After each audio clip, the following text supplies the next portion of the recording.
Është krejt ndryshe sepse është koka, është memoria, është hardisku i çdo shteti dhe tashmë dihet që Mossadi është një ndër inteligjencat më të forta në botë, e cila me të vërtetë mund ta devijojë edhe informacionin e CIA-s dhe të FBI, ku pra për shembull nëse referohemi edhe ish drejtorit në luftë me terrorizmin që pat Kentit, që pat dhënë tërheqje nga posti i tij, kjo tregon që lufta e inteligjencës ka qenë gjithmonë dhe kjo është normale sepse nuk ka mik mes dy shteteve, por ka interesa. Dhe por normalisht që kjo luftë e Iranit, pra sidomos për muajt e funit, edhe pse themi apo thuhet vazhdimisht që ka detyruar Iran, Izraeli, Amerikën të futen në këtë luftë, kjo nuk është shumë e bazuar në teori racionale, sepse do të shohim domethënë prej dekadash me radhë që Amerika don të jetë dhe pas hapi ja ka arritur qëllimin e saj që të jetë xhandari i vetëm në gjithë botën, dhe normalisht atë duket që Izraeli është një vegël i cili i çon ujin në mullirin e Amerikës më perfekt pra në të gjithë lindjen e mesme. Dhe nga kjo pikpamje besoj që duhet ta shohim, por a është një Izrael apo një shtet tjetër që ta fusë Amerikën pa dashjen e Amerikës në një luftë, kjo është më duket se është shumë qesharake dhe shumë jo logjike, sepse dihet forca e Amerikës në të gjithë globin, pra në çdo cep të botës tonë, dhe jo thjesht në lindjen e mesme, por vetë burimet natyrale që janë domethënë në lindjen e mesme, e cila një pjesë shumë e madhe kësaj i përket edhe tokave të Iranit, normalisht që ka edhe strategji të ndryshme, por zatën e gjithë rajoni Glesindan është në luftë, pra dhe nuk është në luftë që sot, domethënë nuk është në luftë që 2-3 muajt e funit apo 2-3 vitet e funit, por ka prej dekadash me radhë, ku të gjitha në thojza shtetet ato kalat që kanë qenë për rreth kanë eliminuar për të thuar se pa të ngel vetëm dhe vetëm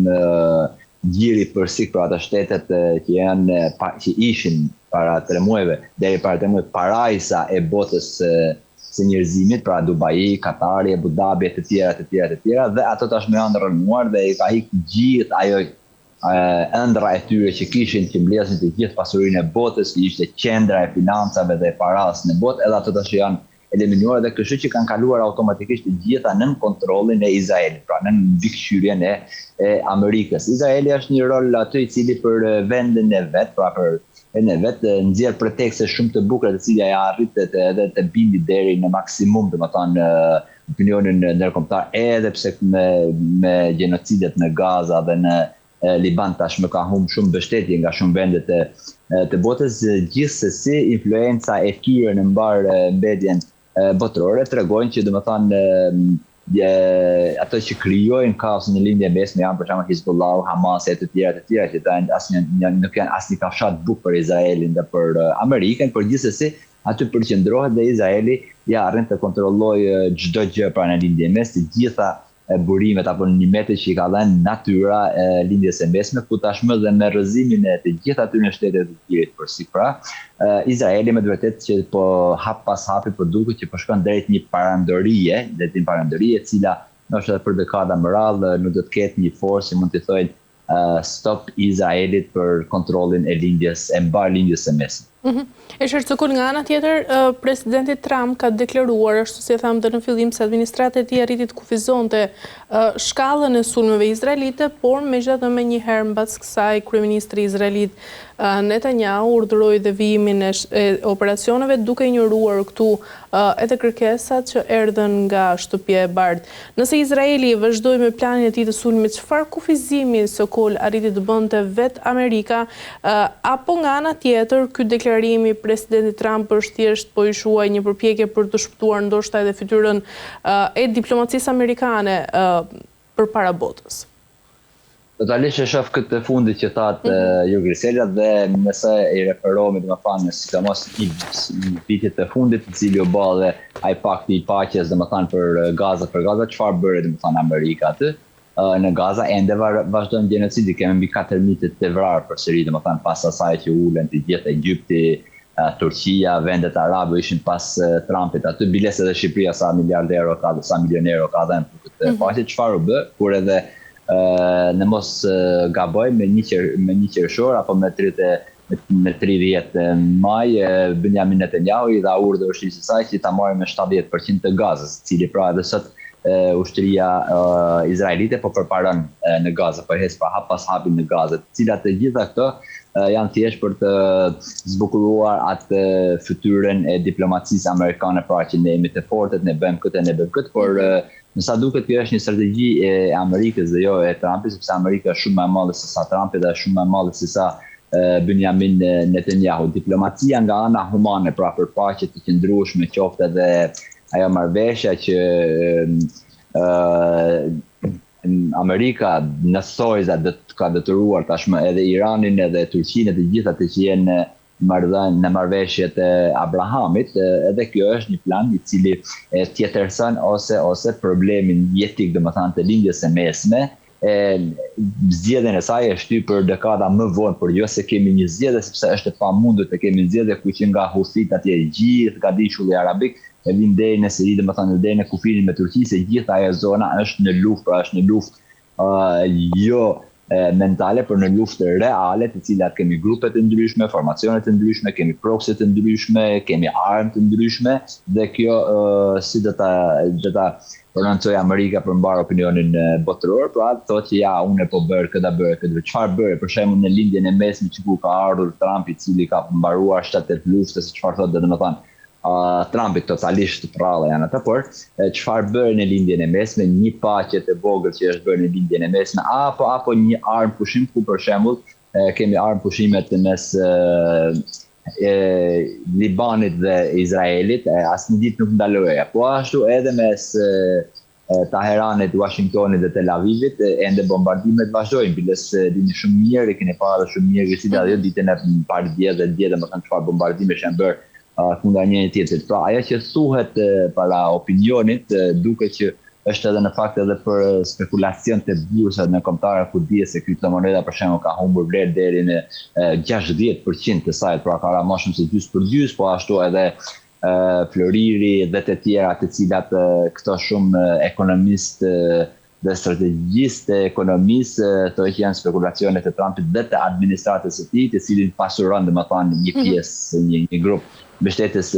të vetëm, por nga ana e rajonit nuk kemi asnjë dritë jeshile për paqe, vetëm thjesht janë biseda, muhabete, si themi ne, muhabete kafenesh, të cilat duhet për të folur para opinioneve. Sokoli, ndërsa ashtu si e the edhe ti, pra Izraeli dhe Irani po shkëmbejnë raketa, Trump nga ana tjetër flet sigurisht dhe për sinjale diplomatike nga Teherani dhe për një marrëveshje që ndoshta dhe sipas vetë presidentit amerikan është disa ditë larg, por ky kontrast mes realitetit të përgjakshëm në terren dhe nga ana tjetër optimizmi të Trump është pothuajse surreal, do ta quaja. Pra, mendon se në këtë rast Irani është duke përdorur diplomacinë sekrete si një mburojë tymi për të frenuar ndoshta dhe reagimin amerikan, ndërsa përgatit edhe hapat e ardhshëm, hapat e radhës ushtarak? Tashmë normalisht Irani është një kuti e mbyllur, të cilat ne e dishim që është një luan prej letre, domethënë prej kartonit deri para 3 muajve, por doli pak ndryshe, por do të kuptuar pak edhe nga politikat e mbrëmshme të Iranit. Në vetë kemi një unifikim të forcave të Iranit, për krahut politik, social dhe krahut të gardës revolucionare islamike. Pra, a kemi me të vërtet një apo jo, ku kjo le shumë për të dëshiruar dhe normalisht në luftat të tilla, në kaoset e tilla, çdo kush mundohet të dalë, domethënë fitimtarët, çdo lloj forca apo çdo lloj grupimi apo çdo lloj fraksioni brenda grupimeve të ndryshme të ushtrisë dhe formacionet të tyre, edhe pse kanë atë sistemin e mbrojtjes mozaike, e cila me të vërtet dha një dëm shumë të madh për rajonin, për Izraelin, për Amerikën dhe për atë fuqinë amerikane, e cila e tregoi për shembull në Venezuela me Maduro, atë nuk e arriti ta tregonte dot, kurse me parë nga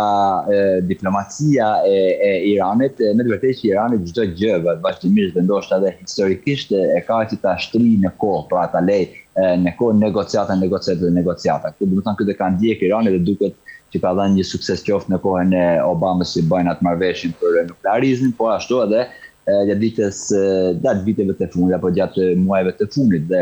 a jep një fitore Iranit kësaj,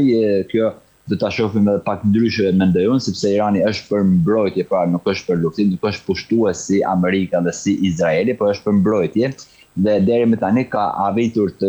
mbiqëndrojë, pra dhe të japi zarare, të japi dëme të konsiderueshme Amerikës, për shembull Gerald Ford, anija më e madhe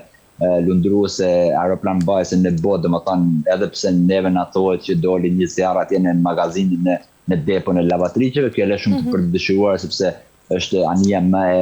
e shtrenjtë e gjithë botës dhe nëse ata inxhinierët dhe arkitektët nuk e kanë menduar nga lavatriçe më dalë një zjarr, kjo është shumë për të dëshiruar dhe ato anijet e mëdha luftarake të Amerikës tashmë janë shumë larg zonës të cilat thuhet ose mendohet paktën ose ka gojdhëra shumë të ndryshme të cilat Irani ka arritur t'i dëmtojë këto dhe dëmtimi këtyre me të vërtetë që Amerikën e ka të hequra, por nëse i kthehen pyetjes suaj, domethënë me 2-3 fjalë, do të thënë kjo që paqja atje, domethënë jo paqja, sepse paqja nuk do të ketë në lindjen e mesme për dekada me radhë, por pushimi i luftës atje është i detyrueshëm për Amerikën, por edhe për Iranin. Vetëmi vend që nuk e do pushimin e luftës është Izraeli, por në këtë kontekst Izraeli është shumë i vogël nëse nuk i konvendon dëshirëshmëria që ka Amerika, por i duhet me patjetër armë pushimi Amerikës, sepse me të vërtetë nuk arriti të merrte atë, i doli një problem që ai nuk e kishte folur kur apo nuk e kishte menduar më parë, siç është ngushtica e Hormuzit, por edhe atë e arriti ta